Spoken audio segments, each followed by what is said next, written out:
We're live. It's all right. That's okay. Whatever. I'm blurry. Keep it authentic. Oh no. Blurry. Is he better blurry that way or better blurry this way? I like. Yeah. Oh, he's back. He's gone. He's gone. He's just gone. He's just plumb gone. Well, welcome to Friday, the 22nd of August. There's nothing going on in the world today. It's super boring. There's nothing to talk about. And, you're not good at sarcasm. I'm not. It's an endless stream of craziness. Oh, there you go. You're unblurry now. I think it was a lighting thing. But there's so much going on. Eric was trying to do his sarcasm bit, and I said it didn't come off well. It just wasn't stabbing enough. But Paul, what are you eating? It's actually glad you asked, Perseus. I'm eating buckwheat, organic buckwheat with almonds, tart cherries, and blueberries with raw milk. Raw milk. You're gonna die. I've been living on it for months. It's wonderful. Do you understand? Do either of you understand why and where the pushback and hate and bot troll army against raw milk and raw dairy comes from? It is so energetic. There's so much pushback online. Like big milk. Go to Reddit. I watched a YouTube video the other day on raw dairy, and on X, the comments, it's really nuts. There's people that are like, I grew up on a farm, and my dad said if anybody that drinks raw dairy is a dead man. And it's like, it's so. No, wait a minute. It's so crazy. I always like people, there's this thing about calling appeal to authority in an argument, right? You appeal to authority or you appeal to credentials. And you always hear this about people appealing to life experience, which I think is actually something you can appeal to. Fake, Tom. But they say, I grew up on a farm. My question is, you grew up near a farm or on a farm? Did you actually work with animals? These are bots. These are fake accounts. Okay. So you can't read it. There's a campaign against raw dairy, and the conspiracy-minded compadres of ours, immediately say, "Oh, it's the dairy manufacturers." They're it's a PR campaign essentially defending their fiefdom. But it's just weird. It's just weird. Even locally, there was a woman who posted on like Facebook or something in the local community group and said, "Hey, where can we get raw dairy and raw milk locally?" And there were a few answers where it was like, "Oh, go to this farmer's market or whatever." Because here it's weird. Say what you want about New York State. New York State, you can actually purchase raw milk. They've had a carve out for years. There are some different inspection regimes, but you go to a farm and you can buy a thing of raw milk. You can eat raw cheese if you want. But in a lot of other states, it's still suppressed. It's still very hard to get. And in South Carolina, you have to. They sell it, but it's like it's marketed. It can't be marketed for human consumption, right? It has to be marketed for something else. So everybody goes and buys, raw cat milk, or it's not from cats, but it's for, you know what I mean? And so it's this weird, workaround. But my point is on the Facebook thread, this woman asked, and most of the comments were helpful, just saying, look, you should check here. This store over here sells it. A couple people explaining kind of what I was just saying about how it's not, it's not labeled for humans. And then there were a couple people that chimed in that were local, like they were real people, but they said, why on earth would you drink that? Put your life in your hands, shame on you. And it's like, look, personally, I grew up in the sticks. I grew up on raw dairy. I used to get milk for breakfast that was warm because it just came out of the cow. It was not, pasteurized. It wasn't flash pasteurized. It wasn't anything. I ate raw cheese. I've been to Europe a bunch. I've eaten raw dairy, raw cheeses over there. raw milk. It's odd to me. It's very weird, the campaign against raw dairy. There's something very nefarious about it. And if you start noticing it, it's one of these things, it's weird. It's like, it's on the level of like vaccine argument. It's crazy. Yeah, probably probably connects to the same, threat response that the vaccine people connected to, like you can also, it's just like it's when you have people when you have a society so divorced from nature, like they can't even make decisions for themselves. Like, yeah, if I left the raw milk out, if I didn't finish it within a week and a half or something, right, then, there might be something to worry about. But you just use things responsibly. It's like guns, you use it responsibly and you don't have a problem. But even the production of it, Yeah. It comes from, you're right. It comes from the same sort of appeal to maybe not authority, but to science. I guess it is authority, but to science. But it's interesting because the vaccine, campaign was about like, if you don't get it, you affect everybody else because you're breaking, the immunity chain or what, you know what I mean? There's a knock-on effect supposedly with vaccines. That's part of that argument. But with raw milk, it's literally like, I'm trying to protect you, whether you like it or not. Right. And it's like, no, I'm sorry, but drinker beware. I'm aware of the potential risk. And yes, there are some, theoretical extra risks with raw dairy as opposed to pasteurized dairy. But there's also risk getting spinach and not washing it correctly. You can get some really bad stuff going on. Botulism and eating chicken that's not cooked all the way through, pork that's not all the way cooked all the way. It's very similar to all that stuff. And nobody's coming out and demanding that all the chicken you buy is pre-cooked 100%, We might be headed, like, this is the kind of thing, the regulatory state, whatever, if you want to get conspiratorial, like, it's culturally, it's true. That's what it is. All of these things, like, oh, we need to be protected. We need these organizations to protect us. Now, like, what's interesting, I don't know, we could talk about we could maybe segue into the CDL, the crash, the trucker crash. Yeah. Or we could take a little bit of a left turn and I like that. but it's interesting because I don't know if you saw the thread, but Perseus was talking about the pool. Like they're being forced to put a child gate around their pool. Yeah, and a lot of places do this, right? Like there was a Larry David episode about this. Did you ever see that one? Mm-mm. Yeah, like the LA County commissioner comes to Larry's pool and is like, "Oh, you need a fence around this pool, or else a kid's gonna fall in." And he has to go through all this rigmarole, and it winds up being the defining arc of the season. I don't remember which season it was. What happened? He winds up dating a woman who knows the county commissioner, this horrible character played by Tracy Ullman.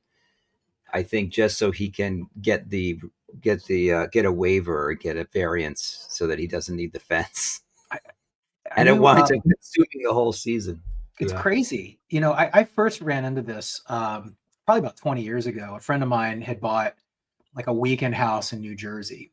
And he came from like a pretty wealthy family. So like they got a nice piece of property. They put in a pool. The property wasn't super huge, but they had a fence, a security fence around the actual property. Like you had to get through a fence to get to the house. Mm-hmm. They did not have kids, right? No trespassing, et cetera, et cetera. But the county, I think it was Sussex or Essex or whatever, one of those, forced them to put this fence around the pool. And so they did it, and they had the fence back probably 50 feet from the pool. And they actually went over the required height for the fence because they actually wanted to make it look good, like sort of an architectural element or design element. And the inspectors came out and they said, no, this is wrong. It's too far back from the pool. It has to be like close enough to the pool. And they ended up fighting it. I think that they won, but they spent, tons of money with lawyers. And I just remember thinking like, that's not the responsibility of the homeowner. That's the responsibility of the dumbass that's letting their kid roam free through the woods and fall in people's fucking pools. Like, you know what I mean? Like, I'm sorry. Like, I have kids. I'd hate for one of them to, when they were younger, roam around and fall in a neighbor's pool. But, at a certain point, it's not the government's job to protect you from you. There has to be an element of personal responsibility here. It's very similar to the raw milk thing, I think, which is why I suggested. And I guess we lost Percy. I interrupted his story. We did. He fell in the pool. He fell off the. Should have had a fence around that. The StreamYard. Here he is. He's back. Hey, welcome back. Yeah, we want to hear your pool story because I feel like I took over and went. No, before you. It doesn't matter. I told my story about pool story for if everyone just listening. I was having this side vent. I was venting my frustration because we have another home in Florida on an island, and it sounds like very first world, but we are just like everyone here still recovering from Hurricane Helene from last year, and in our case, the town has made it very difficult for us to just get on with our lives. And the latest hurdle is the pool. They had actually previously issued us a permit. Said, okay, go ahead and you can go ahead and fix the pool, but you have to build extra barriers and fences. So we already spent extra money to meet their code. Okay, these are new codes. Okay, and keep in mind this pool was built in the 1990s. So after the storm, they said, okay, you can fix the pool only after you do ABC, and we did ABC at great expense to us. So last week we were told by our contractor who was about to go into the pool and start plastering, resurfacing the pool that was stripped away by the storm, that the town had revoked and rescinded the permit. And we said, what's going on? We were already given a permit. And he said that the inspector had decided that the base of the pool at the deep end where it drains is not up to code because a child could I guess get stuck there, might fall in and get. So we were saying, first of all, we don't have kids, and how would a kid, we were already arguing with him on the first bunch of ABCs we had to do, right? But we just said, okay, we'll do what you want, because the thing is, well, for a child to get in, they have to be trespassing on our property, but they don't care about that. We have to child-proof the entire island for this mysterious child that would wander into people's yard and drown. And then, our pushback initially was, well, we're on an island too. The child could just as easily fall into a canal or wander into the Gulf of Mexico. I mean, why don't you barricade the entire Gulf of Mexico? Don't give them any ideas. I mean, but it's so retarded. So, what they do, there was like, don't argue with us. We are the town inspector. If you want to get on with your life, you do what we say. So I was like, okay, let's not fight them. ABC, tens of thousands. Okay, now we get our permit, right? 2 weeks later, the contractor calls them and says, hey, sorry to tell you this, but they just took back the permit. I said, what's going on? They already gave us the permit. Well, the inspector took a look at the photo of our damaged pool and decided that we should bring this code, this drainage at the end of a pool up to code to 2025. 2020. So the storm hit us in 2024. There was this new code in 2025 kind of added on. And so we had to put this special drainage so that if this mysterious child again that wanders around the island that no one knows about should happen to come into our trespass in the yard and drop into the pool, he or she will not be sucked in at the deep end of the pool. Now, this is in addition to we have to also make sure that there are alarms to make sure that when the child does trespass on our property, it would alert the. You have to put in a pool alarm, even though you don't have kids? Yes, we had to put on a pool alarm. What? Now we're told that we have to put this extra. You should sue. We don't have the time and money for that. And then on top of that, we did build extra barricades. So so this child is triple proofed. Now it has to be quadruple proofed against this, again, mysterious child that wanders around Longboat Key and finds, just goes into people's backyard to drown him or herself. They don't want to go drown in the Gulf of Mexico or the canal, but they just decided this mysterious child will be wandering around the island that no one has ever seen in the last 40 or 50 years.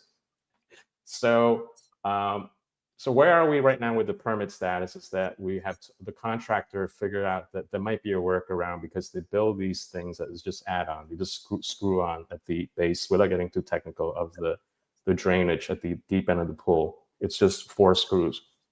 And he's hoping that that maybe the inspector will say, well, that's an acceptable workaround, but there's no guarantee. So, if that doesn't work, then I think the next step is we have to go and picket in front of the town commissioner. But I just want to say that this is just one of hundreds of stories on this island here. There have been people's home that have not been, forget about the pool. They don't have the money to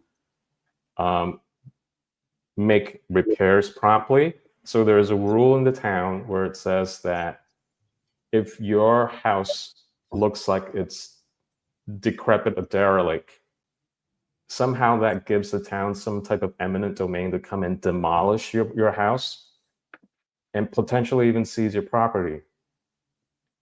I mean, we don't own anything. Like we that don't own, yeah. what it really is about. It's very frustrating. I mean, the worst case scenario is we're just going to say, okay, we're just going to bite the bullet and just bury the pool. We're going to hire just fill it with soil and there's no more pool. A lot of people do that. What? I've heard of people doing that. Just it's too annoying and too much but regulation. Then guess what? I'm sure that will entail another permit too for, I don't know, the truck has to be I don't know, make sure the truck is probably going to be driven by illegal migrant from India. But have you approached your councilman, or have you spoke at there are no city councilmen hall here about in it? this Have part you of Florida. escalated this? Because these local officials do respond to public pressure. They do respond to a spotlight. These are bureaucratic Karens, and they're everywhere. And these people are everywhere. They're in my town. They're in everybody's town. And it goes back to this raw milk thing that we're talking about. It is part of raw milk. It's these raw busybody milk fucknuts who take this righteous, appeal to like protect you from you, or you from like these unnamed things in the name of public safety, and it just causes problems. It's honestly, I don't understand how that doesn't violate your private property rights. Well, like Paul said, I think we need to,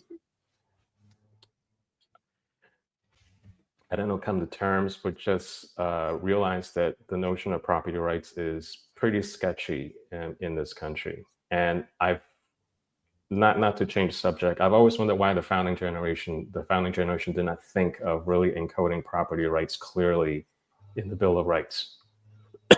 I think that was like a misstep on their part. Maybe they assumed a lot of stuff. The founding fathers, unfortunately, because a lot of stuff was understood back then. They didn't write every detail into the book, But property seizure was so common throughout history, right? I mean, they wrote it's in the Declaration, right? Life, liberty, and property. They just didn't make it to the Constitution, or what happened? Was that actually written? Property? Yeah, it's in the Declaration of Independence, isn't it? I don't think it was the word property was named in the Declaration of Independence. It was called A Pursuit of Happiness. But I was saying that in the Bill of Rights, I would think that would have been encoded because they were so specific about arms. They were so specific about you're right. Assembly, conscience. The thing that's probably closest to property rights was maybe the Fourth Amendment? Seizure. That's right. The right to be secure in their the house's papers, person's. Oh, actually, so I don't know if that could be extended to include this type of like arbitrary exercise of eminent domain. It is eminent domain. What they're doing to us is eminent domain. It's like I'm going to tell you when you can move on with your life on I our don't know if terms. that's the exact definition of it. Of what? The Fourth Amendment? Of eminent domain. I don't think that. I'm not a big fan of it, but I'm not sure. Overregulation. But here's the thing: eminent domain is part of your milk culture too, because I've seen people invoke eminent domain to say maybe it's a public safety, and we need to build something over your property, right? It's for the collective good, so we're going to seize your property. Yeah, but eminent domain is seizure by the government, and they're supposed to justly compensate, and that's been in the they've done that for centuries and beyond. But Kelo a couple decades ago changed that from Connecticut, where the government was given the ability to seize private property and essentially give it to another private owner because they feel like you're not making the best use of your private property. That's a very bad decision in my opinion, a lot of other people's opinions, but I don't think that these local government Karens who, want to tell you to ring fence your pool, I don't think that that's eminent domain. Well, you know what though? I just want to say there's the right always thinks it's about these bureaucrats, and they're correct. It is. The left always thinks it's corporations. The fact is it's both. So you have local people who are enriched by this entire regulatory scheme. Right, you got the contractors and right. The business people, and when there's a disaster, when something happens, it's like there's a massive opportunity, right? Like, and everybody. Oh yeah. And so it's like what they do is they get into a room and they shake hands and basically decide to carve up the taxpayer in one way or another, or the property owner, right? Like. I can't imagine that doesn't happen. I don't have any but it makes perfect sense because here they don't even have to gather and shake. Yeah, they don't even have to. Like they know, we're going to create jobs with them. We're going to make sure that these things are to code so that it gives extra work to all these people, and we get oversight, and it's like in scope. Yeah, and scope increases the scope of the work done, and like that's what's happening here. Like you want to create an ADU, even in the quote unquote free state of New Hampshire, you got to do the same shit with the local board, and you got to get, you have to get your license this and that. It's tough though, because, we're running into the conflation of, personal property rights with zoning codes and things. The discussion around our locale, and actually, a lot of other places have been recently about the one-way ratchet of zoning upgrades, right? So I don't know how much you know about zoning, but most towns have sort of a 1 to 10 tier. 1 is you can't do shit.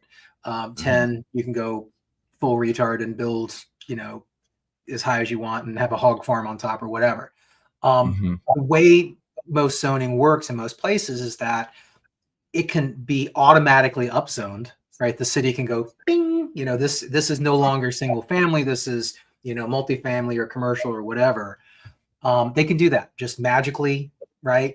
They can do it between during the ownership transfer phase, all sorts of stuff. But it never happens the other way around. And the argument is that that will violate the rights of the property owner, right? But that kind of presupposes, in a way, that every parcel of land you have to kind of assume that they're automatically at max zoning.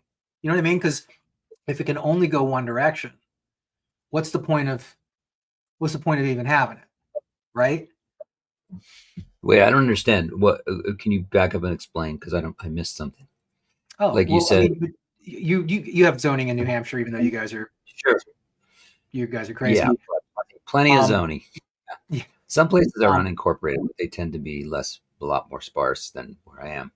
Yeah, but the way it tends to work is, so for instance, North Carolina just passed state law because they did have a mechanism, and I don't know if I'm getting this exactly right, but they did have a mechanism where if something was upzoned in order to do, again, high density apartments or, a strip mall or whatever, there was a sunset, right? Like there was some mechanism where it reverted back to the default sort of, lower zoning across the state. And, under the misconception, frankly, of that's honestly in a lot of places, and it's harming a lot of locales, the misconception that more is better, more density always better, more humans always better, more building, more, right? That's the builders and the contract, they love this shit, right? That's more scope for them. But locales don't like it. We've seen places around the country that have been ruined by essentially, willy-nilly, building and zoning, right? Like not everywhere can handle, the densities that are being, put on. Not everywhere can handle, certain types of businesses and things. But my point is that, in a lot of places, the zoning can sort of ratchet up automatically and kind of by, over time, somebody can, get some sort of upzoning for a certain purpose and then not do that thing, keep that zoning and then sell it to somebody for top dollar who will then build that strip mall, right? So my point is that is sort of that one-way ratchet, that the explanation for that is private property rights, right? And so I'm looping back around to, right, this eminent domain-ish discussion where, should you have carte blanche to do whatever the hell you want on your property? And again, I think it comes down to how it affects your neighbors and your community, right? I would argue that what Perseus is talking about this, and again, a lot of places have this where you have to, put fences and alarms and weird shit on your pool just because some rambling toddler, might, expire in your water reservoir. To me, that's personal responsibility. Like, if you're a parent and you've allowed your toddler to toddle free and fall into Perseus's pool, I don't think that's Perseus's fault. I think that that's trespassing. Sorry. And it's a tragedy, but it's not incumbent upon him because he doesn't have kids. He doesn't need that shit. Why is it his job to protect other people's kids? That's not, that doesn't make any sense. I totally agree. I mean, I think, but it's like you got to. Why does the ratchet only turn one way? Well, the ratchet only turns one way because there's no common sense, right? All of the incentives are designed, yes, to make it go one way. And for someone to come in and say, "No, wait a second," like that's like you wind up with this Gordian knot of these regulations and things and requirements, and like that's why people are, I think, really hungry for someone, a strong man, to be honest, to come in and cut that at the federal level, at the local level, like, because it's intolerable. People can't live like this anymore. Like, we're sick of it. And so, like, then you have people saying, no, that would violate our democracy. And but like, it's gotten so big at this point that you can't really disentangle it, because there are too many vested interests, special interests that want to keep it rolling. And just to be clear, I think that those are almost, I think that those are almost two separate sides of sort of the private property coin. I'm not an absolutist, right? And even like a lot of our hardcore libertarian friends are fans of zoning, right? Jeremy Kaufman, for instance, like he talks about this a lot. I don't know exactly where he lives, but I think he's had to deal with, people. He lives in a single family neighborhood. I think it's fairly dense already, judging from the videos. I've seen where like I think he lives in sort of a compact neighborhood, but it's single family homes, like row homes. And, he's seen people come in buying, properties and trying to max them out. And him and his neighbors are like, no, we don't want that.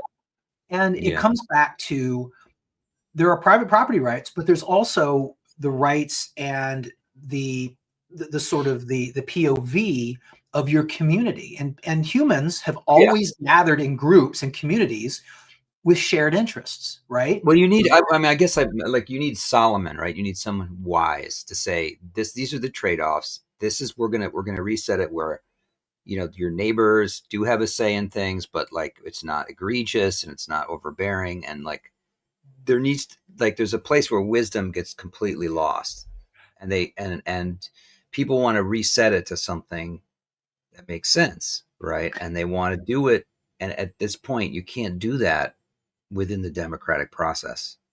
It takes years. You have the legal process. You have things you have levers you can pull, which take so much time and money to actually do, that the majority of people, They just don't want to be bothered with it. they can't do it. Like literally, Just like you guys.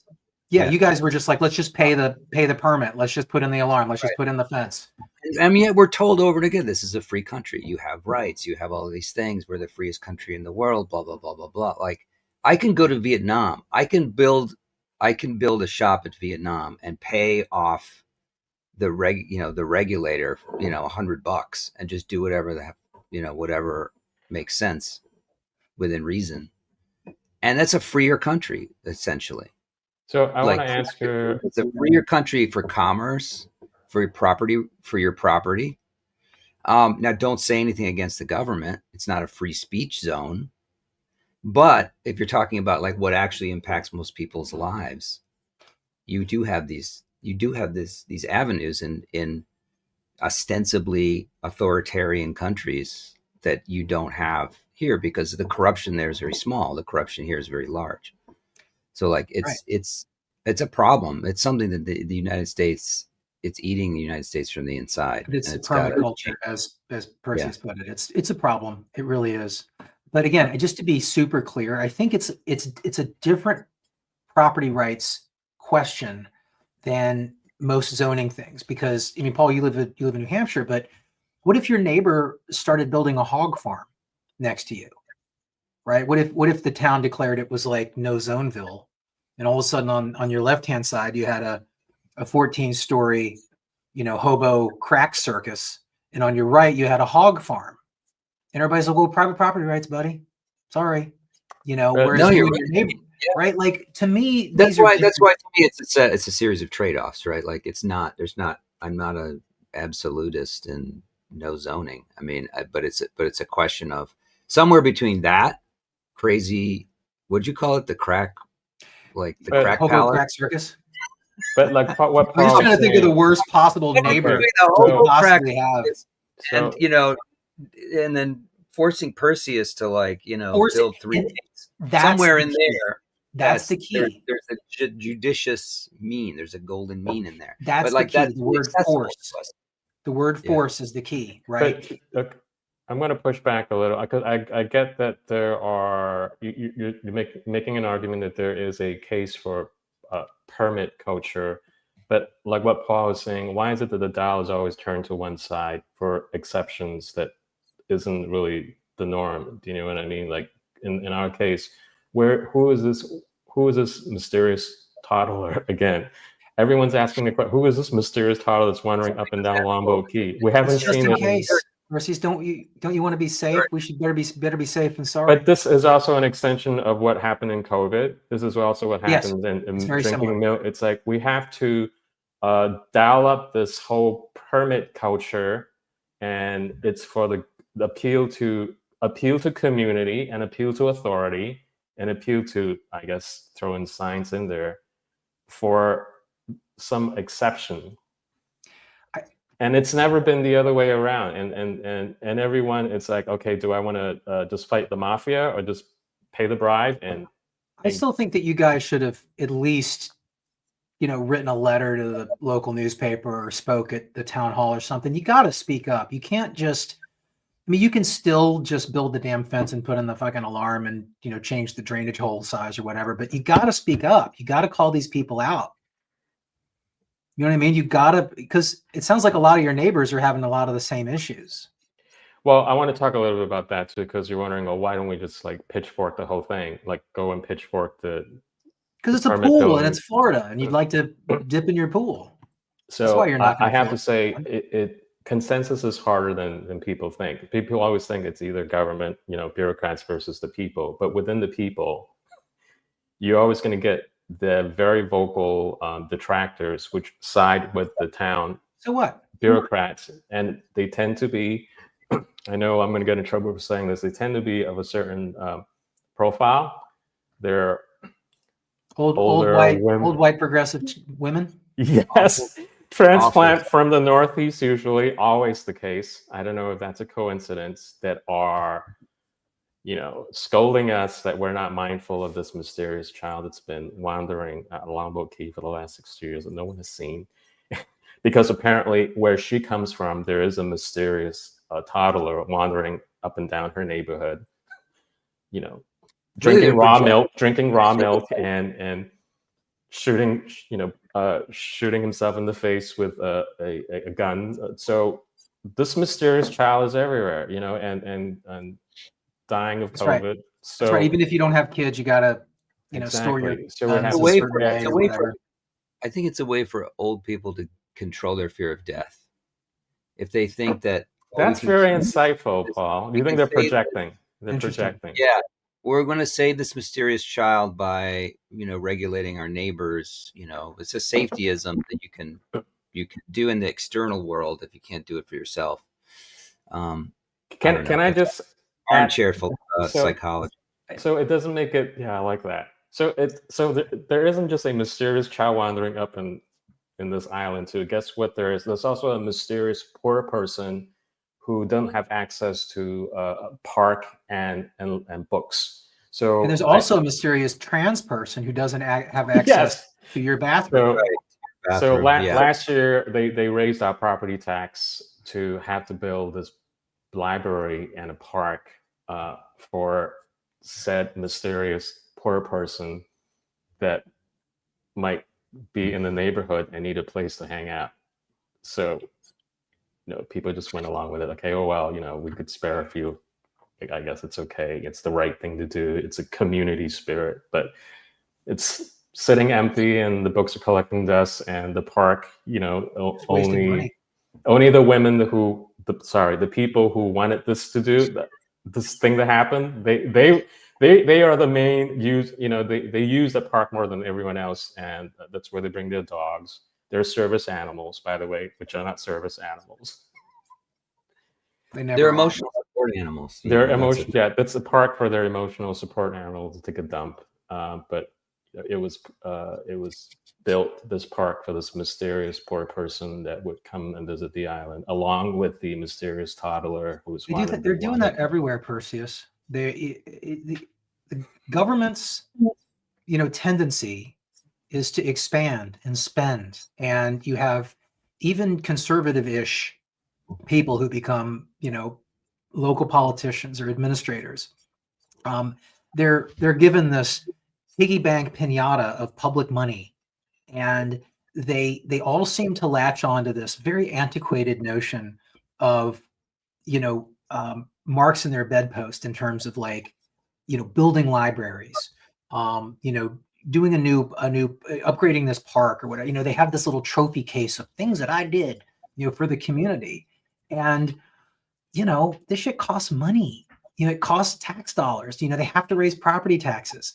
A lot of these, like this woman here, this woman is the one that voted to, spoke and wanted you to put that shit around your pool to protect these mystical toddlers. But have you guys seen this, by the way? Did you see this woman's sign? No, I didn't really zoom in, but what is it? It's fascinating. Yeah. It's Paul, do you want to explain what this was? Yes, Winsome Sears. This is in Virginia, right? Winsome Sears is the lieutenant. It's trans can't share your bathroom. Then blacks can't share my water fountain.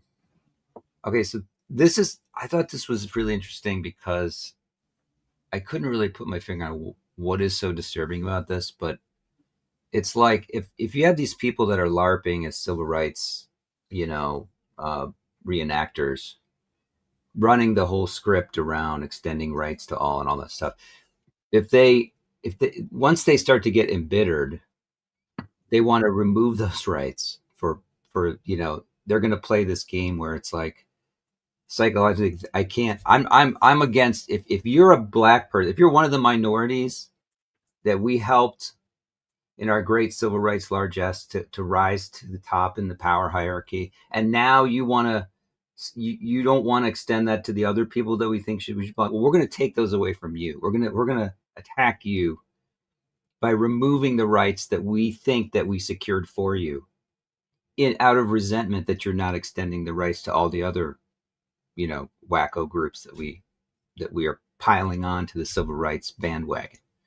So it's a real sign of like the embitteredness of the boomer generation. Yeah. That's to your fighting, point, fighting the quote unquote good fight by having Buffalo Bill in the bathroom with your daughter.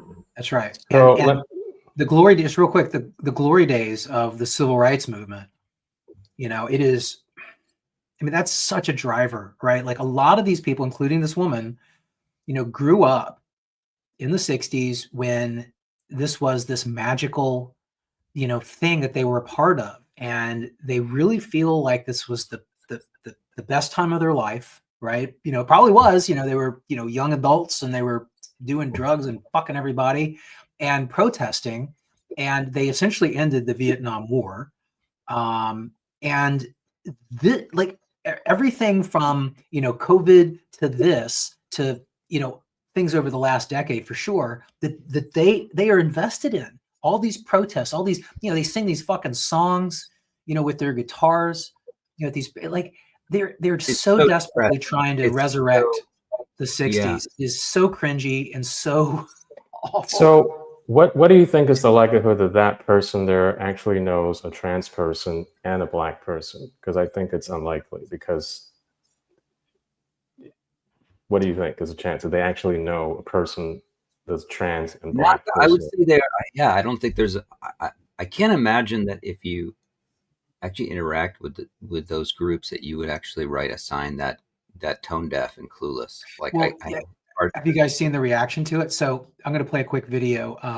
One of the other protesters, organizers, essentially came up to her and tried to get her to put away the sign. Did you guys see that? No. Let's show it. Let me play this real quick. So check this out. I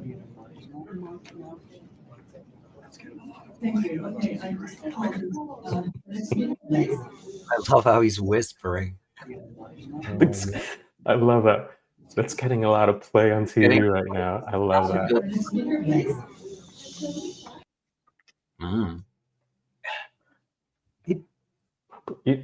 This always reminds me of like in any of these. I don't know. I guess they're part of this Marxist cultural Marxist thing, but we know in the Bolshevik Revolution when they just have this thing where when they're done cleaning house, they go after other elements, right? That's what that reminds me of. Yeah. It's an internal. They want to purge that sign because the whole thing is about purging. So when you're done purging, what you think is the right or your opponents, you just have for you to exist. You exist to purge. Yeah, that was so funny there. Yeah, I mean these boomer libs, like, it's an epidemic. They're everywhere. They have to die. I mean, they just have to go away. I mean, I'm not saying don't accelerate. I was going to say. I'm not saying accelerate the process, but I'm saying like in order for society to heal. The only way for it to sort of peter out is for them to peter out. I can tell you, Eric and Paul, every just trouble we have with the town and these building codes and these building projects and whatever is because of people like her. They actually look like her. There's a couple of them, very affluent. They own a couple of homes in the Northeast. They have a home here. They're not even full-time residents here. And there's always a home out in the Southwest. That's another favorite spot.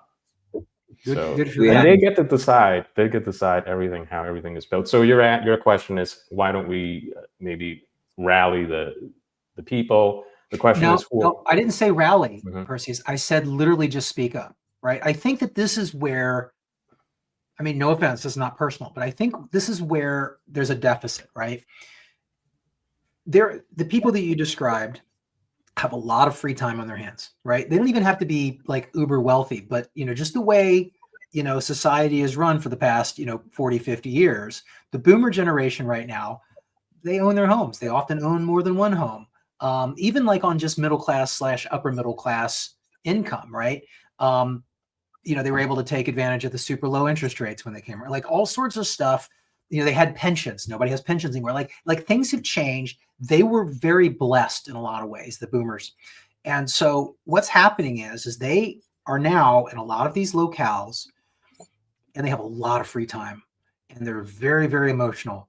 A lot of them are very lefty. They really hate Trump. They really love Ukraine. They really love masks. I mean, go down the list. And yeah, I mean, you have a job. They don't. Like you have family and friends. You like doing stuff other than protesting. They seem to only like protesting. It's weird.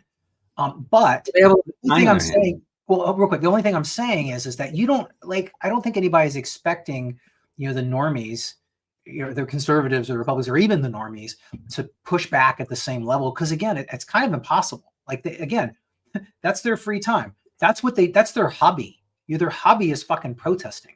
Right. But the point is that you got up and literally just took your 2 minutes at the town hall and just laid it out and just said, look, guys, this is ridiculous. We disagree with this. And we'd like to just go on the record with this, do that, maybe write a letter to the editor, that's very low effort stuff. But what that does is it lets other people in your community who actually probably agree with you and are under the same, reluctance that you are, because again, these people are out there all the time. They're the ones that are always at City Hall. They're the ones that are always blah, blah, blah, blah, blah. It's very intimidating. And you're just like, fuck it. It's not worth it. But yeah, I would argue that it is worth it. I agree. I think you never know what the silent majority is. You never know the effect of what your speech is going to be. Like maybe there's dozens of people in the same situation with maybe not school, but other things too. And they'll read that and they'll be like, not alone. And maybe I should go speak next time, or maybe I should write a follow-up letter to the editor and say, yeah, you know what, this is kind of dumb. Why are we doing this? Yeah, I just it's there isn't a manual or a handbook on this kind of thing. And you are the one that's always talking about local.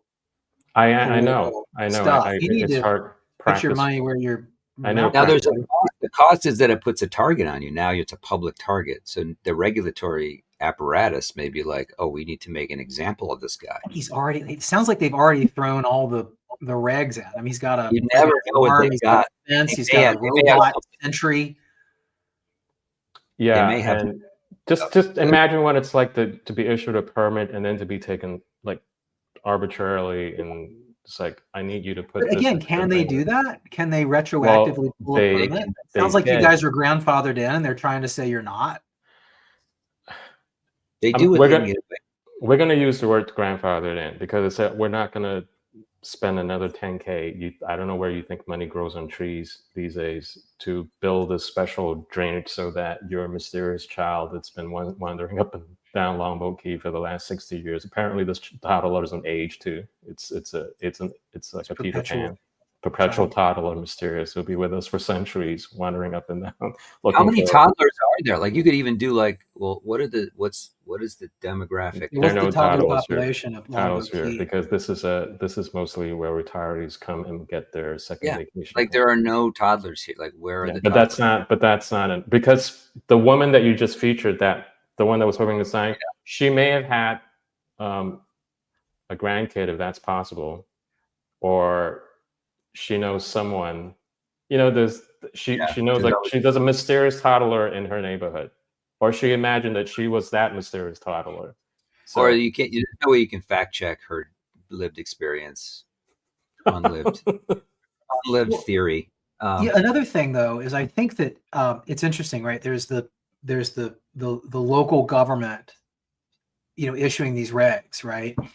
But you also there's the problem of insurance and liability, right? Because the way it currently works, unfortunately, is that if your city did not have these regulations and there was this magical roaming toddler that trespassed onto your property, even got past like a larger perimeter fence and drowned in your pool, unfortunately, you could probably be found liable, for that. And actually, I have a real problem with that. Just real quick, I remember when I was growing up, there was a news story that I heard when I was like 10, and it bothered me. I still remember it. But what happened is there was a fancy property on the other side of town, and it was a fence. It was a big fence. It was security, like you could not get. It was like a millionaire's house. Somebody broke in, climbed the fence. Some drug addict was going to break into the sliding glass door, slipped on some wet stones, and got a concussion and broke their collarbone while they were trespassing, trying to steal from the house. And the perp, they found them, they arrested them or whatever, but then the perp sued the house for the slip and fall and won. And it was this huge, local scandal with like letters to the editor going back and forth. And I remember being really young and just really not being able to grok how anyone would possibly ever support the claim of this fucking, asshole, cat burglar, right? Because in my mind, like once you're on that property, once you have crossed that threshold onto property that's not yours, I would argue that, unless it's an extreme circumstance of the owner doing something super crazy, like that's on you, right? Like if you slipped and fell and broke while you were trying to rob somebody, that's something that should not be allowed. And I think the same thing applies to insurance. It's like, hey, is your insurance liable for this roaming toddler having fallen in your pool if you don't have these multiple layers of protections? And I would say no. Again, goes back to our conversation about private property. What exactly does that mean? Right? Well, this also touches on the larger philosophical topic about democracies. Because what you described there is one person who has a very clear sense of what right and wrong is, even at that age. But we're living side by side with other human species who have this very inverse idea of what right and wrong is. And, who's going to cancel out who? So, right? Yeah, I don't know. I mean, does that make sense? Me, it feels legally, because I don't know if we are the minority or majority here. I mean, is it a silent majority? Then what are they doing about it? Or again, I would argue then, like, what does it mean to have private property? Because where I grew up, there was a house that had a no trespassing sign, and one of our friends, a little bit older, tried to cut through his yard in the middle, like late at night to come home or something, and he got shot in the back with rock salt. And his parents were all up in arms and shit. And weirdly, this was the same town where the pool thing happened. But the verdict was like, you were on his property. He had posted no trespassing signs. Guns are legal. It was non-lethal force. Fucking shot you with rock salt. Get over it. So the people who make this kind of rule in your story, I see the same in how they apply that thinking to issues like immigration too, right? If you come into this country illegally and you do shit here, somehow it's our problem. Yeah. We're at fault, not you. It's applied everywhere. So what I'm saying is that permit culture, like raw milk culture, pool, this is all connected. It comes from the same type of thinking. Yes. It's the same thing. It comes from the same pot. Yes. The witch's brew of totalitarianism and insanity. And just to be clear, I do think it's fairly simple. It boils down to, are you using force to control people to do things that don't actually affect you, right? Raw milk. Again, if you drink raw milk and you get listeria and die, it doesn't affect me. Well, is the toddler going to die from raw milk first or from drowning in a pool, Eric? It depends on if you have raw milk out. And if the toddler jumps your fence, drinks the raw milk, and then drowns himself. Sounds like a video game. I think you're good. I think it's like a double negative. Oh, you forgot the vax. You forgot the mask. Oh, yeah, the toddler. Okay. It's going to die from COVID. He could have died suddenly. Okay. Speaking of illegal It's why there's immigration, all this nostalgia around like the 80s and Gen X. Like we used to go out in the woods and smash rebar against each other, like for fun, playing Yeah. knights and stuff. Rusty rebar. We would like, there was a story like, oh no, you're going to get locked in a refrigerator, like those old 50s refrigerators. And yeah, we had one of I those in my remember basement for some scared reason. of that. Like, we had fears. Like our fears actually guided our choices. And the parents would be like, don't, watch out for these things. Don't get in any strange vans from guys with That's right. offering ice cream. Those strange like vans. You look at that's a good point. Yeah. You look at a Gen X playground and I don't know what gender or type of playground. The Gen X playground, like you said, they're not padded with rubber tires or whatever, and the rusty thing that spins around. It has no padding on it. There was just concrete on it. There was just gravel on all sides. It introduced to you the sensation of reality and what I call meat space. You learn early on that there is such a thing as physics. There are consequences to your actions. That's how you learn it in a playground. If you do stupid things, you're gonna, crack your head. But the playground today, it's very padded. It's designed by the same woman who wants us to put this thing in the pool. Rainbow soft blocks. Like I remember seeing that in a playground and being like, this is so cosseted. These poor kids, they can't hurt themselves. So do we want to talk about how the poor kid is also riding in the same truck with the guy who killed 3 people too? Yeah, that's same people. Imagine these are the same people who wants to take care of a mysterious child and is also giving out driver's license to a illegal migrant. I think that's still too euphemistic of a term, from India, who crossed over from Mexico, and that's a story, into California, and then he was somehow managed to obtain a license to operate a semi truck, found his way to Florida, decided to make, as he was barreling down one of these interstate, decided to make a U-turn. That guy. Because he couldn't speak or read English. He was pulled over in Nevada too, wasn't he? Or New Mexico or something. Yeah, he had multiple infractions and crazy. He snuck over apparently during the first Trump administration, but they found him and they were going to deport him, and then Biden came in and rescinded the deportation order.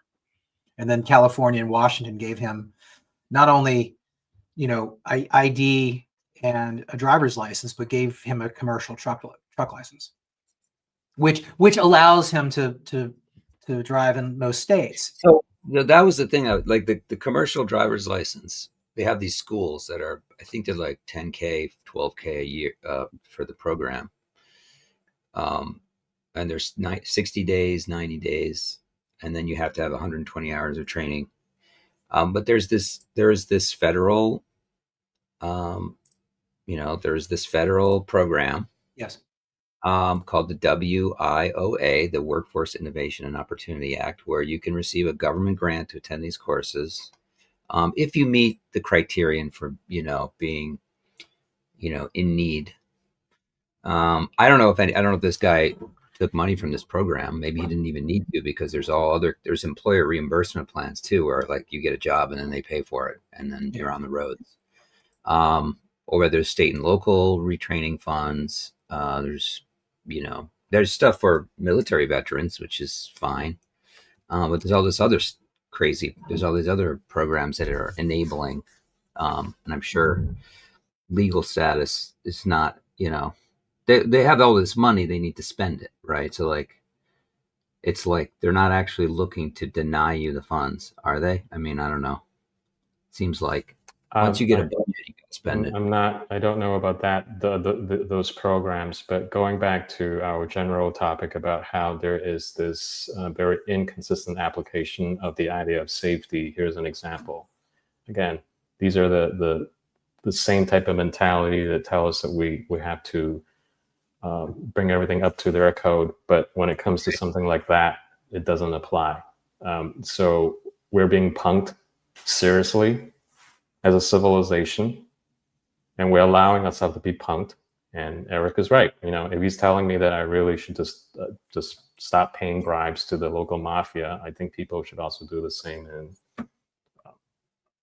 Well, there was a historian, I think a historian, Juvenal or someone that had this idea that elites, there's a classic strategy for elites to take power, and that is to align the high with the low. So they offer extending the franchise to, essentially immigrants, people, bring them into the society, the indigent, and they offer them part of this patronage network.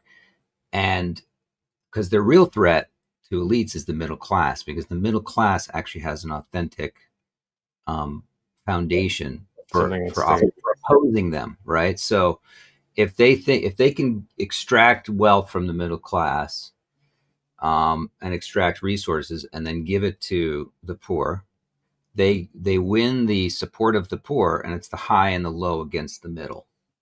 So Yeah. they have all these federal programs to support the poor, and that gains their allegiance through the patronage network, and then that allows them to treat the middle class like an ATM and basically limit the power of the biggest threat to them, which is the middle class. Yeah, I wanna second that and back just kind of footnote what Paul shared.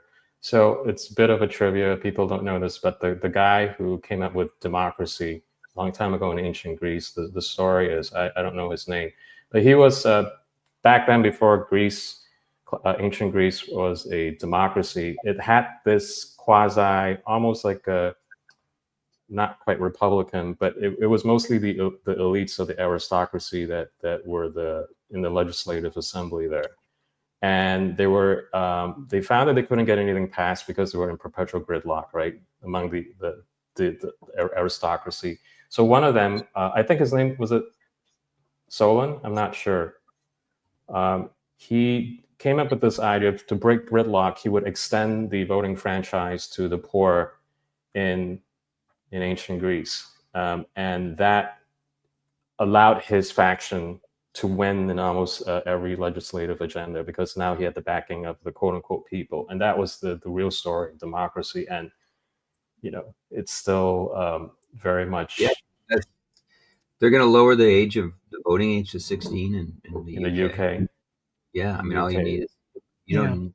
So democracy is not necessarily democratic. It's just a mechanism for the elites, the worst type of elites. Well, speaking of elites, back to this truck driver real quick. The question I had immediately was, who is this guy working for, right? Who employed him?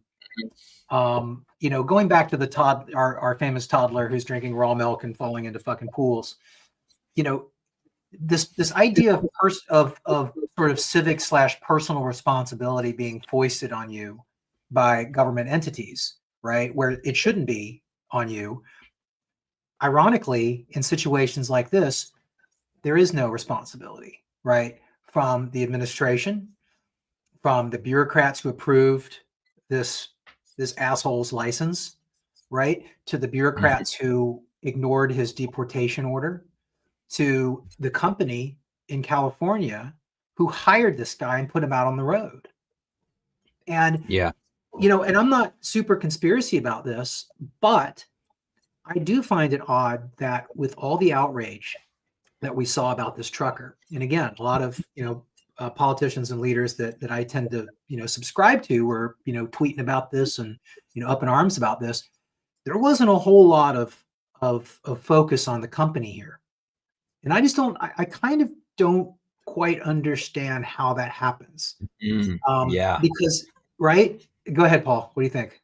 No. There's. I mean, look, it's the kind of thing where this is where the right meets its contradictions, right? Where they yes, we don't want illegal immigration. However, right, there's a lot of corporate lobbying that they're not going to put the target on something because it makes a lot of their donors nervous. Maybe, I don't know. That's the way I look at it, because it's like there's Trumpism and then there's the GOP, right? So there's two different things. Exactly. And so the GOP is a lot. I don't even know if these guys are GOP, but I get what you're saying. You know what I mean? I mean, that's my first thought. I don't know if it's what's going on. It's very, illegal immigration is a really good example of this, where it's the worst elements of the right, to your point. It's like essentially greedy, shitty businesses, right, that really nobody supports. It's like what these guys are doing. I wouldn't call that free markets. You know what I mean? Like this is just exploitative. This is profit at any cost. This is, frankly, it's anti-American for White Hawk carriers. Wait, you're putting this on the GOP and not the No, I'm not. I'm just saying that it's this may be why we're not hearing about the company so much. Yeah. Gotcha. Right. Okay. And all I was saying, it's sort of, it's one of these issues that is this really toxic combo of like the worst elements of, again, the right. I wouldn't call these guys right, but and also the worst elements of the progressive left, right? When those two come together on an issue like illegal immigration, right? You have the cheating un-American companies that want their slave labor, and then you have the progressives that want to reimagine the fucking country. Those are the same interests. That's why we have 30 million plus illegal immigrants in this country right now. Well, I mean, this is the vision of what America is, right? So there's a certain business corporate focused demand for labor, right? Yes. And capital. It's the same with the H-1B problem. So you have like, is America an economic zone? Like, are we just like America's no, we're not. And a lot of even like hardcore libertarians would have started to kind of agree with us here. Yeah. Like there's a limit. There is, you can talk about whether it's the ideas or the culture that made the ideas, whatever America is. There's a whole debate going on there, but it's more than just this soulless empire of nothing, right? Where I always tell my fellow immigrants, I tell them that America, like you said, Paul, is not some type of international mall. You can just come here and buy stuff, or this is not an economic theme park. And I have to explain to them that the reason why America became so prosperous because initially it had this notion, this really transcendent notion of individual liberty and property rights. Okay, you can get you can do your type of like boom and bust in any other country, but it's very short term. So if you come to this country, you must really value American freedom first. That has to be foundational. Then all the other stuff will follow. They still don't get that. But again, the one world, sort of the no borders, bullshit that is, again, a lot of the progressive left, small part of the right. I would argue that, it's some doctrinaire libertarians, maybe, and then people like this trucking company, the cheating businesses that abuse the H-1B program, like these, again, they don't care. They do not care. They're profit at any cost. Fuck everybody. They'll sing a song about, open markets and economics and all this stuff, but no, they don't. They're not philosophical about it. All they want is as much money as they can get, whatever the cost. And again, nations, countries have borders. Humans have always created places where they gather together with shared values, shared culture, shared interest. They put a border around it, and they go, hey, if you agree with us and you want to be part of our religion or whatever that insulating factor is, you can come and probably join our country. But America was never this sort of open slate. It's weirdly almost like the zoning we were talking about earlier. Yeah. It's not a zero zone. It's like you can't come in and just do whatever the fuck you want to anybody forever. It's like that's not what a country is. That's not what a nation is. That's not in the Constitution.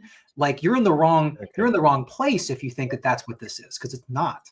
I'm going to just throw this in there, and it's like I've always been trying to unfigure why things are the way they are now from its beginning. I think a lot of that has to do with the idea of the so-called American dream that was put into market. Because again, I study history. I wanted to know, because American dream doesn't really tell you to value American liberty. It just says American You're right. dream. You're here for a material pursuit. That's so a very you and I, Eric, work in marketing, right? That's something I want to trace. Like, who branded this and put it in the market? And they certainly used American Dream during the housing crisis. Remember that? Yeah. But right? I'm just saying that, Everybody deserves a home. It's American but dream. even with that thing with the Statue of Liberty, who wrote the thing about give me your poor, your what was Lazarus. it from? So I'm like trying to like, wait a minute, this kind of happened like in the late 1800s around the Industrial Revolution. This is not really quite part of the founding generation No, canon. it has nothing to do with And then anything. America, and if you're from in the international merchant class, it's very easy. It's an easy sell to tell the world American dream is equal American. It's like an economic zone, free for all. Come and take what you want. No, what's freedom and liberty? This is my hypothesis. I don't really have.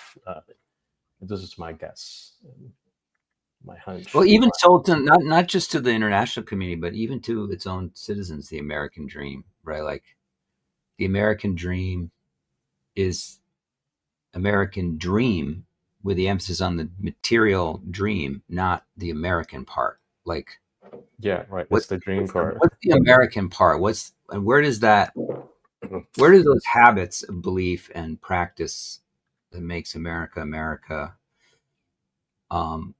It's codified in our Constitution and laws, but where does it reside is the question. It resides in the people. If you lose that in the people, I don't care where you come from, but you have to have a cultural habit of that Culture. before you get here, culture. And there are foundational, what they call foundational Americans, this broad topic because it deals with like ethnos and so on. But like if you've been here, if you're a foundational Black American, you have that. If you are if you're an immigrant that understands that and you come here, great. If you're someone who is a legacy or foundational American and you don't get that, and there are those too, like you're also part of the problem. So it's not easily divisible on these ethnic lines, or even how long you've been here. But you do have to have that belief. Get and that belief, spirit, absolutely. It's spirit, and no matter what your particular ethnicity is, it is something which derives from the Anglo-European history. I agree. It's undeniable. I totally agree. It's part of Mill. It's part of this, the long intellectual tradition that was actually had to play out in revolutions and societies. In Britain and on the continent, and that's 100% of our founders were from that tradition. Like absolutely. You can't get around that, and that doesn't mean that you have to actually have the genes, but you have to have the habits. You have to have the spirit, right? And you have to have the POV, and that's what it is. And people talk about American culture. There are people with the genes. There are people with those genes that don't get it either, like that are just out for that think that this is an economic zone. So people get scared because they think it's just. When you start talking about ethnic roots, people think that you mean that you're going to be exclusive on people's genetic material today, and that's not at all what I'm saying. I totally get what you're saying. Yeah, and I think I like to think that I'm a good example of how when someone who's steeped in his own native culture, but I totally get. I got the memo of what America and it drives me crazy. Like the MAGA. There are chuds out there that will see VJ. I'm sorry, Vivek. Yeah, I don't know about him. I think it's just like you morons. Like you're absolute idiots. And they're posting on it about they see. It really is a racist thing. There certainly are some shitty ass racists out there. So I don't have I just want to be clear. I don't personally. I'm still I don't really kind of buy into this whole things that are racist and things in that because again, in my native language that word doesn't exist. If that makes sense. So we're not conscious of that. So we still could get to call out people from certain races for their cultural values. So interesting. Again, I use the word culture all the time, right? I think to me that's where the differences are. It's like and I keep saying if you're from China, India, and that part of the world, they've been at it for thousands of years longer, and their values is obey authority. That's it. In a lot of cases. They never had the Enlightenment, they never had the Revolution, and that's it. It's 2025, and they still think like that. And when you bring people like that en masse into your country, don't expect your constitution mass. to stay intact. In mass, though. And again, that's the whole immigration debate, right? Where if there's people from other cultures, other societies, other, whatever, that ascribe to the American culture that we were talking about, again, the Constitution, the founding documents, the few but important rules that we do have here, the concentration on the individual, right, rather than the collective, personal property, et cetera, et cetera. Yeah. Oh, you're part of the team. If you really believe in those values and that culture, you're one of us. But to your point, if you bring in, 100,000 people from, place X, you're going to have some of those people that ascribe to our values and, meet the tick list that I just described. But you're also going to have a ton of people that don't. And they're just trying to do that same thing that they did over there and try and make it happen here. And we say this all the time. It's like, this country has DNA. This country has a rule book. It's like that joke where, the person goes on this diatribe and the other guy goes, "Sir, this is a Wendy's." Like America's a Wendy's. Like, stop trying to fucking change this country into some other country. There's tons of other places you can go that are already, halfway or more, in the direction that you think that countries and culture should go. Why don't you go there and try and fix those? Exactly. So far, nobody's been, super successful at that. But stop trying to change our fucking Wendy's. And I remember when assimilation became a dirty word. Do you remember that? Which you remember when that assimilation? When the word assimilate to assimilate. Oh, I thought you said immolation. I was like, I'm fine with that word. Yeah, I don't know. I don't think. Why is this? I'm not aware that assimilation is becoming a dirty word. In my high school, right? Like the teachers, right? It was like we don't, assimilate. It's insensitive. The burden. I've always pushed back against that. Spanish, certain language. And the word became, we're a multicultural society. We're a nation of immigrants. We're this and that. That was a particular program that was pushed. Sorry, I know, but people were it took effort and education to get people to accept that assimilation. The political language. Like we were a melting pot, and then we were David Dinkins, the gorgeous mosaic. You can't have a republic like that. Yeah. I agree with you, Paul, and I just want to say it really pisses me off when I hear people say multicultural. You cannot have a multicultural society. You can have multi-ethnic society. Multicultural is a paradox. Yeah. It's asking a trouble. There's no such thing as a multicultural society. Because I'm from Singapore, we have many ethnicities there. The government there was very clear. You live in a multi-ethnic society. But the culture is pretty defined. Culture. And I just want to throw one other inconvenient fact in Singapore. Do you know what's one religion we do not allow? I know. I can guess. Islam? The people who wear burqas and the people who wear, they were not. It's an inconvenient fact, but that's been the immigration policy in Singapore. Is that a Lee Kuan Yew thing from the beginning? Yes. Wow. What did he say? He knew that there was the Sunni Muslims in particular would never assimilate. They exist to create political chaos everywhere they go in the world. Everywhere. It's a fact. Mm-hmm. Sorry if anyone is hurt by this. What was the ethnicity of those Muslims? It's like the same. They're native Malaysians. They're mostly native Malaysians. So and Malaysia had its own religion before Islam came. Here's the thing people don't talk about: Islam imperialism. Okay, it's been happening for centuries. So they're not as hardcore as the Islam, the Muslims in the Middle East, but they were already part of Singapore when when it broke away from the British Empire and became independent. But they just figured out there's a type of religion and people that were never going to get along. And I can tell you other policies too, but that's another podcast. But my point is that hey, everyone else knows how to keep their culture and multi-ethnic societies.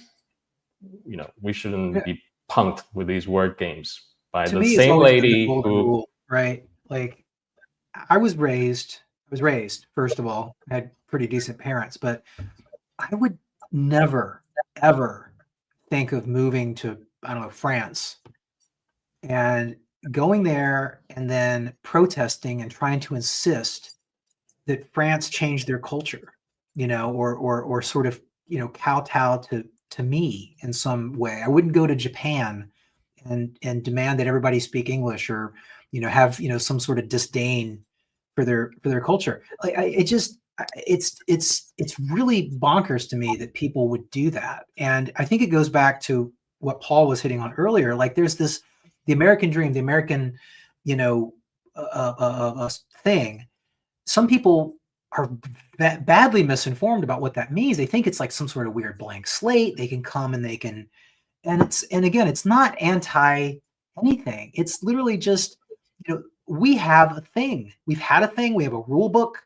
It's been in place for a long time. It's been very successful.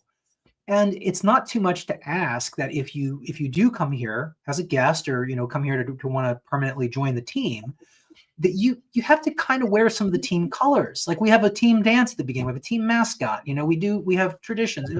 It's okay, right? Like, that's why people do things. That's why people form nations and countries. And again, to put badly, it's fucking rude. Like I would never, ever consider going to another country and like elbowing my way in and trying to insist that they cater to my proclivities and it just is. That seems to be the most selfish bullshit. Well, I think two things. I think I still continue to believe most immigrants are not that way. Okay. Sorry, I thought I covered that off at the beginning. No, that's right. Okay, if you did, and the second thing is that's been in this what you're talking about, this new mentality where that's all incentivized by. Of course it is. A cabal essentially global of global capital in multiple ways, by the way, monetarily, socially incentivized, all of it. The messaging, the marketing around it, like it's like, here, come in, like we've got these programs, come in and take advantage. Like there's a self-loathing baked into that as well. Yeah. Oh yeah. So I think we should. This is actually a great topic that we should revisit many times over, because it's unfortunately an ongoing topic. Yeah. It's important. I think we should do our part to bring some clarity to this, and I think we're starting to do that. So it's important, and hopefully it'll find its way out there. Have people map this out, what the issue is. I think it feels like it's moving in the right direction, and most people are good people. They're kind-hearted people. They're welcoming people. And again, I think we are too. And to Paul's point, like this isn't like nobody here is anti-immigrant or whatever. Like again, America to a degree is that melting pot, right? Like I think to your point, it's not multicultural, but we've always had a ton of different people from a ton of different places coming here. And the way it's worked the best, right? When it's worked, and it's mostly worked, is people sort of bring the best of those other cultures here, and we're able to sort of choose best practices and best, and the best ideas and the best people. But again, it's under the umbrella. It's supposed to be under the umbrella of what makes us us. And I think that where it's gone really bad wrong is that there's been, sort of a denigration and an attack on that umbrella, on that what makes us us, because it's like, America's an evil country and it was, formed on slavery and all this stuff. It's like, nobody's saying that stuff didn't happen or we should ignore it. It's not part of our history. But those aren't all defining characteristics that we should be solely basing our decisions on. It's very dangerous and Eric, what you described there is called a struggle session. So it's. Am I doing that? Am I struggling session? No, struggle session where you just you have to apologize and. Other people are doing. I thought what I was. It's a Marxist tactic, but we're living in the age where this Marxist combined with globalism, and they found this perfect formula to get you to feel apologize for your own country. And they definitely prey on people's better nature. People don't want to be racist. Most people, they don't want to be mean. They want to be helpful. If somebody's like, "Oh, I'm a refugee," right? You ask people like, "Hey, are you in favor of the refugee program?" I'm like, "Yeah, man. If somebody's being napalmed, like bring them over." But then all of a sudden you get 10 million fucking people who are lying about asylum, who are here, and you're like, "Wait a second.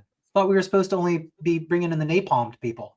But the napalm people are mysterious. Okay, it's that photo. I know that photo, but most of them, they are just as mysterious as the kid. that's been wandering this island for 60 years and looking for a place to drown himself and drink raw milk. So Yeah, it's an archetype. It's a mental image. yeah. So with that Cases. said, do we have any end of show beans, or are we good? Do we want to?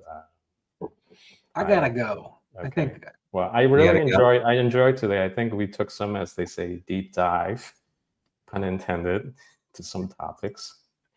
We didn't get into Cracker Barrel though, so I don't know. Barrel, and I'm sorry for everyone who looked at the title "Texas Political Chainsaw Massacre," and I want to talk about what's happening in Texas, but we'll save that for next week because I think that's ongoing. The redistricting. Okay, cool. So with that said, thanks guys, and hopefully Nikki can join us next week too. So Yeah, have a great we'll get weekend, and I shall see you soon. Thanks. Bye. Appreciate it.